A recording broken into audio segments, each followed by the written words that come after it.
The morning sun struggled to pierce through the thick clouds that hung heavy over the sleepy town of Willow Ridge. Maria tightened her worn shawl around her shoulders as she stood at the bus stop, clutching a small basket wrapped in a blue cloth. Inside were containers of Daniel's favorite meals, chicken soup with fresh herbs, mashed potatoes, and the apple pie she had always baked for him when he was a boy.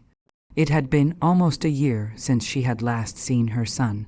Every time she called, his wife, Leela, would answer with the same cold, polite tone. "Daniel's busy, Mother. He'll call you when he gets time." But the call never came. Messages went unread, birthdays passed in silence, and every attempt Maria made to visit was brushed off with excuses. Leela always had a way of making Maria feel like she was intruding, as if a mother's love was an inconvenience. Today, Maria decided she had waited long enough. She didn't call ahead or send a message. She just boarded the bus to the city, her heart pounding with a strange mix of hope and dread. The ride was long and bumpy.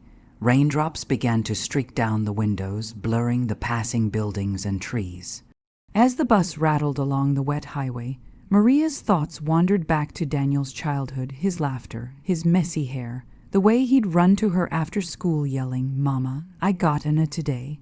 He had been her pride, her reason for waking up every morning after her husband's death. But ever since Leela entered the picture, everything changed. Leela had been charming at first, pretending to adore Maria. Then slowly, like poison, she turned Daniel's heart. She whispered that Maria was too controlling, too old-fashioned, too emotional. Within a year, the bond between mother and son had withered into silence. Maria's eyes filled with tears as she whispered, "Maybe today will be different. Maybe he'll be happy to see me."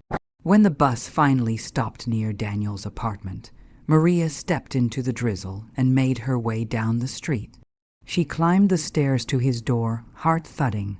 The hallway smelled faintly of disinfectant and dust. She knocked softly, then louder. No answer. She called out, "Daniel, it's Mama." Still nothing. The hallway echoed her voice, cold and empty. A neighbor, an elderly woman with kind eyes, peeked out from her door. "Are you Daniel's mother?" she asked softly. Maria nodded, clutching the basket tighter. The woman sighed. "Oh, dear, I thought someone had called you. Daniel was taken to the hospital 2 days ago. The ambulance came in the middle of the night." Maria's heart froze. "The hospital? What happened? Where is he?" The woman hesitated. "I don't know the details, but it looked serious. His wife was here that night. She left with him, but she hasn't been back since." For a moment Maria couldn't breathe. The hallway spun. She leaned against the wall, her mind racing. Without another word, she turned and hurried down the stairs, her shoes splashing through puddles as she ran toward the main road. When she reached the hospital, St. Mary's General, her hands trembled as she approached the front desk. "Please," she gasped, "my son, Daniel Carter. He was brought in 2 days ago." The nurse looked through the records. "Yes, he's in the intensive care unit, room 207, but," she paused, glancing up with sympathy, "only immediate family can visit. I'm his mother," Maria whispered. "Please, I need to see him." Something in her voice made the nurse's expression soften. "Go ahead, but he's very weak." Maria hurried down the sterile corridor, her heart pounding louder with every step. The smell of antiseptic and the distant beeping of machines filled the air. She found room 207 and pushed the door open and froze. Daniel lay motionless on the bed, pale as paper, tubes running from his arms and nose. His chest rose and fell shallowly with each mechanical breath. His hair was matted, and his lips were cracked. Maria dropped the basket on the floor and ran to him, falling to her knees beside the bed. "My baby, what happened to you?" she cried, clutching his cold hand. There was no response, only the steady beeping of the heart monitor. A nurse stepped in quietly, He came in with severe pneumonia, she explained softly. He's stable now, but it was close. Poor thing's been alone since he arrived. Maria looked up, shocked. Alone, his wife, Leila. She didn't stay. The nurse frowned. She came briefly to sign some papers and left, said she had other matters to handle. No one's been here since. Maria felt her heart crack. Her son, her precious Daniel, abandoned in a hospital bed, fighting for his life while his wife was off somewhere, too busy to care. She sat beside him, stroking his hair, whispering prayers through her tears. I'm here now, my son. You're not alone anymore. Outside, the rain began to fall harder, washing the city in gray. Inside room 207, a mother's silent vigil began, and in the depths of Maria's breaking heart, something darker stirred. Not hatred, but a quiet, cold resolve. The following morning came quietly, with pale sunlight filtering through the blinds. Maria had barely slept. She sat in a chair beside Daniel's bed, her hand still holding his, as if afraid that letting go might make him slip away again. The rhythmic beeping of the heart monitor became the only sound that comforted her through the long, lonely night. A nurse entered, smiling gently. "You should get some rest, ma'am," she said softly. Maria shook her head. "I'll rest when my son wakes up." The nurse nodded, adjusting the Roman 4 line. "He's lucky to have you here. Poor man's been alone since the day he came in." That word, alone, cut through Maria's chest like a knife. Didn't his wife visit? She asked, her voice trembling with restrained anger. The nurse hesitated. She came once, just after he was admitted, signed some consent forms and left, said she had to take care of work matters. The nurse sighed. It's been 2 days since then. No calls, no visits. Maria's hands clenched into fists on her lap. Work matters, she thought bitterly. Your husband is fighting for his life, and you have work matters. She turned back to Daniel, brushing the hair from his forehead. His skin was cool, his breath shallow, but he looked peaceful, like a child again. "Don't you worry, my love," she whispered. "Mama's here now." Hours passed. Maria didn't move from her spot. She watched every flicker of the monitor, every rise and fall of his chest. Occasionally, she'd whisper stories from his childhood, stories about the apple pie he loved, the stray puppy they once rescued, the nights they used to sing together when thunder scared him. As she spoke, tears ran down her face. "You were my world, Daniel. You still are."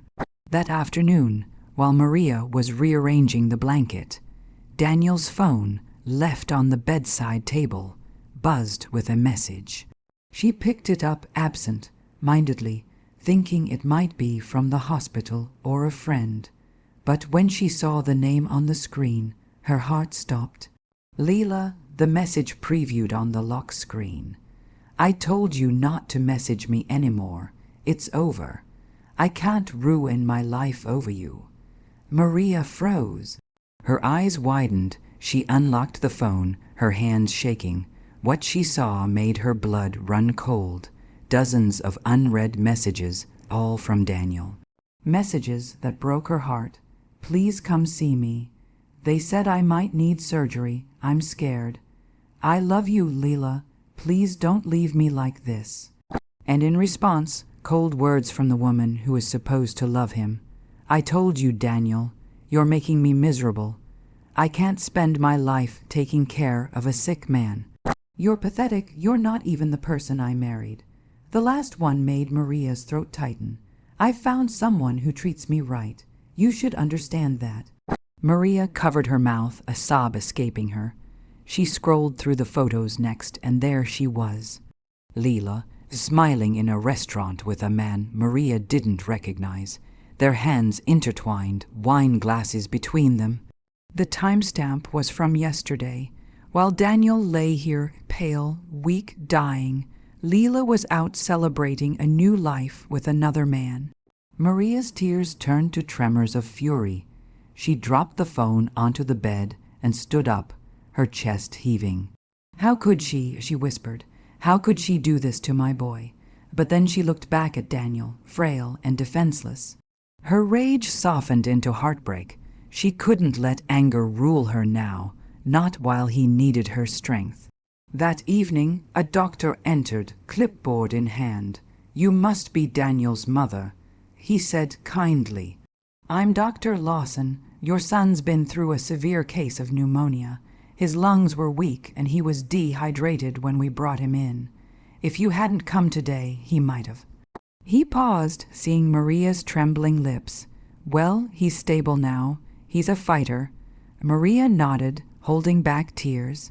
"Can he hear me when I talk to him?" "Sometimes," the doctor said softly. "It helps to keep speaking. Familiar voices can bring people back."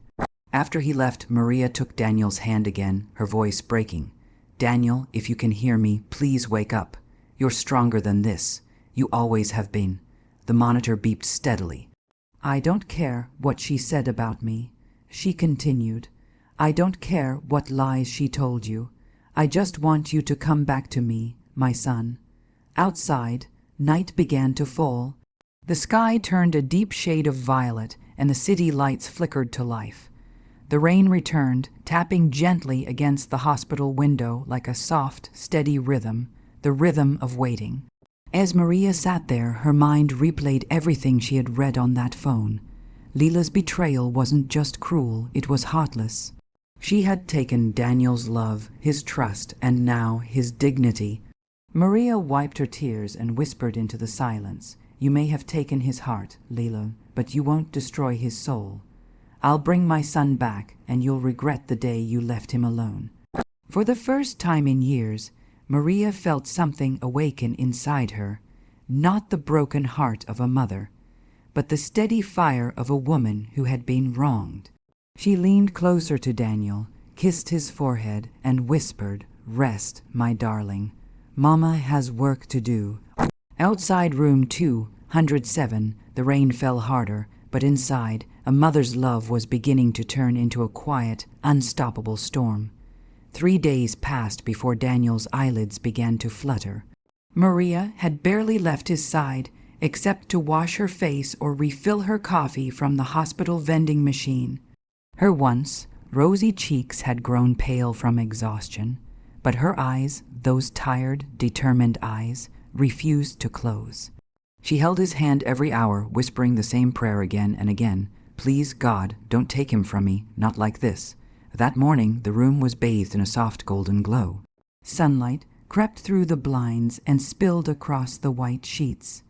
As Maria softly hummed an old lullaby, the same one she used to sing when Daniel was little, she felt his fingers twitch weakly against hers.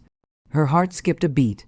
"Daniel," she gasped, leaning closer, his lips parted, a soft rasp escaping. "Mom?" Tears burst from her eyes before she could stop them. "Yes, sweetheart, it's me." She pressed his hand to her cheek, sobbing. "You're safe now, I'm right here." Daniel blinked slowly, his voice frail and cracked. I thought you hated me." Maria's breath caught in her throat. "Oh, my child, why would you think that?" He looked away, shame clouding his tired eyes. "Leela said you didn't want me anymore, that you thought I ruined my life by marrying her."